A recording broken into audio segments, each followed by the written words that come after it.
If you asked most professionals what frustrates them at work, meetings almost always near the top of the list. Not because meetings are inherently bad, but because most meetings are poorly run. They start late. They have no clear purpose. People show up unprepared. Nothing gets decided.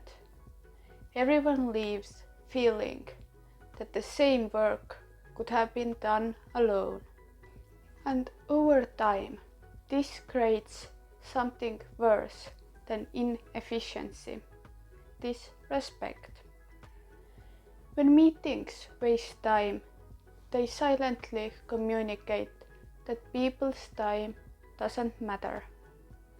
In this video, I wanted to show you how to host a business meeting that people actually respect. One that is clear, purposeful, professional, and worth attending. This is not about charisma or authority.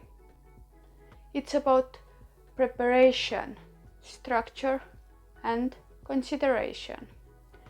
Before we get into logistics, let's clarify what respect looks like in this context. Respected meeting starts and ends on time, has clear purpose, involves prepared participants, leads to decisions or next steps, makes attendees feel their time was used well. People don't need meetings to be entertaining.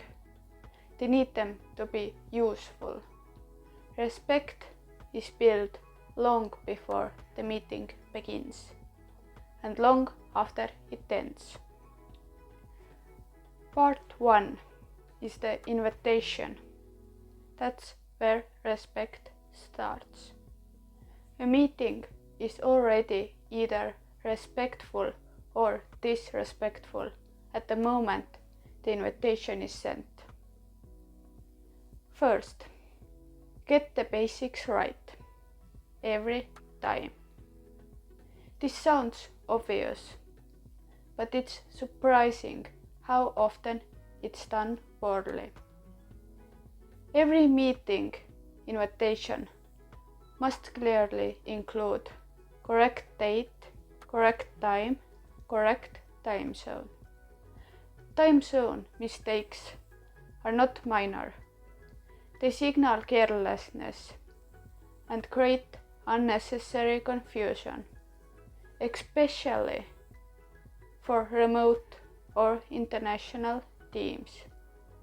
Always double check before sending. Second, make sure everyone who needs to be there is invited. Respecting people's time also means not inviting unnecessary attendees. Ask yourself, who must attend? Who can be informed later? Who is optional? Inviting too many people dilutes responsibility and attention. A smaller, focused group almost always leads to better outcomes. Third, include the correct access information. Whether the meeting is remote or hybrid, ensure that the correct video link or call-in number is included. Access permissions are tested. Backup options exist. Nothing undermines professionalism faster than a meeting that cannot start because no one can get in. Fourth, provide a contact point for issues. Include contact information for last-minute cancellations, late arrivals, technical difficulties. This could be an email address or phone number. This small detail shows foresight and consideration and prevents unnecessary stress. Fifth, send or request preparation materials in advance. If the meeting requires preparation, never surprise people. Either send materials participants need to review or request materials they need to prepare. And do this well in advance, not the morning of the meeting. Prepared participants equals productive discussions. Check the physical or virtual space. For in-person meetings, is the room appropriate for the number of attendees? Is the seating arranged suitable for discussions? Are screens, projectors, or whiteboards ready? For virtual meetings, test screen sharing, check audio and lighting, close unnecessary tabs and notifications. Environment affects focus more than most people realize. Seventh, send a reminder email. A reminder email is not micromanagement, it's professionalism. This reminder should include date and time, agenda, access information, any last-minute updates. This reduces no-shows and increases preparedness. Second part, preparing the content, the real work of hosting. A respected meeting has direction. That direction comes from a clear agenda. The agenda is your most important tool. An agenda is not bureaucracy, it's a roadmap. Without one, meetings drift. With one, they move. Example, agenda structure. Let's walk through a professional, realistic agenda example. First in agenda, greetings, introductions, and agenda review. Purpose, set tone, ensure everyone knows why they are here. Align expectations. This does not need to be long. 2 to 5 minutes is enough. Briefly welcome attendees, introduce participants if needed, review the agenda. This signals structure and leadership. Second in agenda are announcements. Announcements should be relevant, concise, not a substitute for emails. If something does not require discussion, it should be communicated efficiently. Respect meetings by not turning them into information dumps. Third in agenda, prospective client list. Presenter A. This is focused segment with a clear owner. The presenter should Know what is expected. Stay within time limits. Present only what is necessary for discussion or decisions. As the host, your role is to keep the discussion on topic, prevent derailment, clarify next steps. Fourth, in agenda, returning customer revenue expectations. Presenters B and C. Multiple presenters require coordination. Ensure clear division of topics. No repetition. Defined outcomes. What decisions or alignment is needed. If no decision is required, ask whether this item belongs in the meeting. Fifth, dividing tasks for the next quarter. This is where meetings often either succeed or fail. Good task discussions. Assign ownership. Set expectations.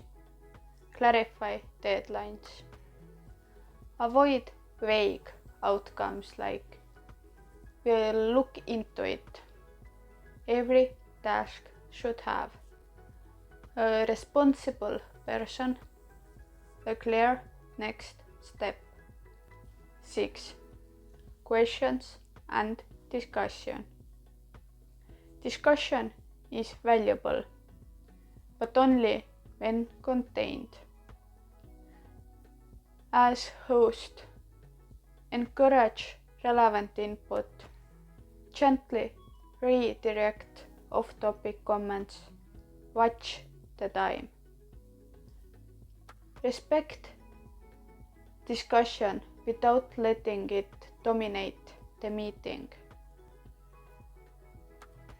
7th, assignment review and closing remarks. Before ending the meeting, summarize key decisions, restate assignments, clarify deadlines, thank attendees. This ensures alignment and reduces follow-up confusion. A strong close leaves people confident, not uncertain. Part 3. How to lead meetings in real time.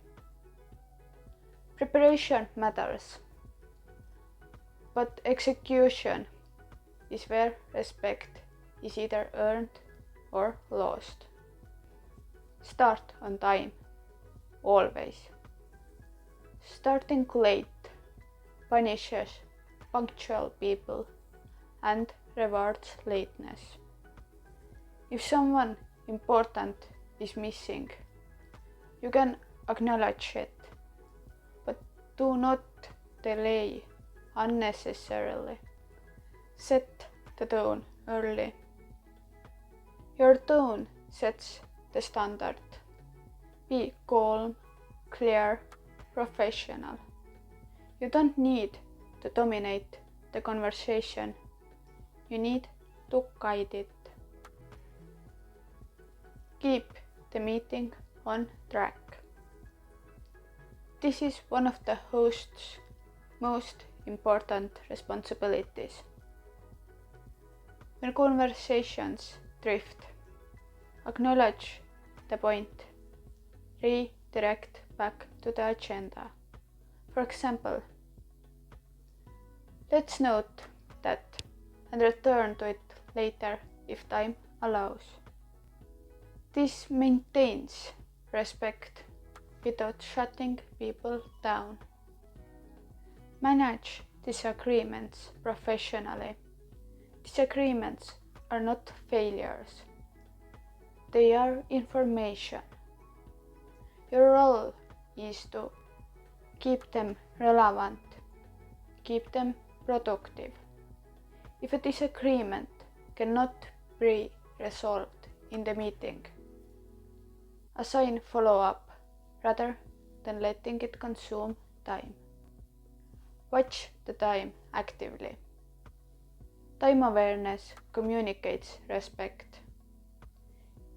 If a topic runs long, decide whether to continue or move into a follow-up meeting.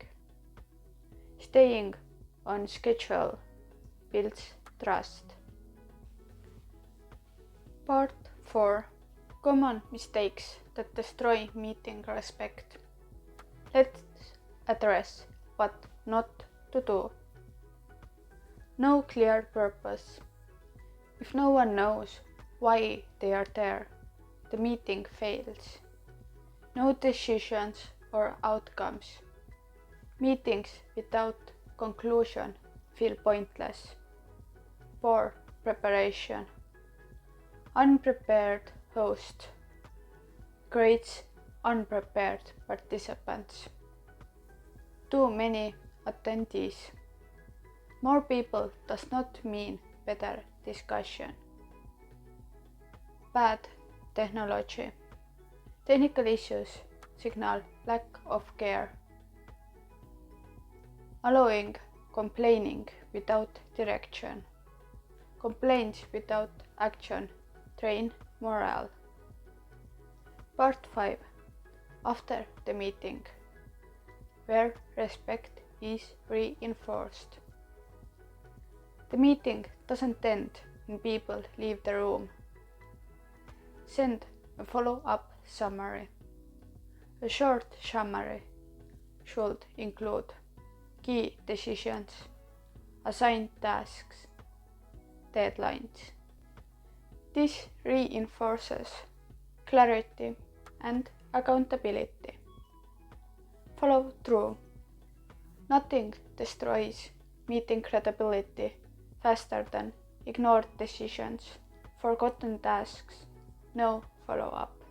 Respect is built through consistency. Why well-run meetings build professional reputation? People remember who respects their time, who prepares, who leads clearly. Hosting good meetings quietly builds authority, not through dominance, but through reliability. Respect is practice, not a personality trait. You don't need to be charismatic to host great meetings. You need to be thoughtful, organized, considerate, and clear. Respected meeting is a reflection of how much you value other people's time and attention. When meetings are done well, people don't dread them, they trust them. Thank you for watching, and I will see you in the next one.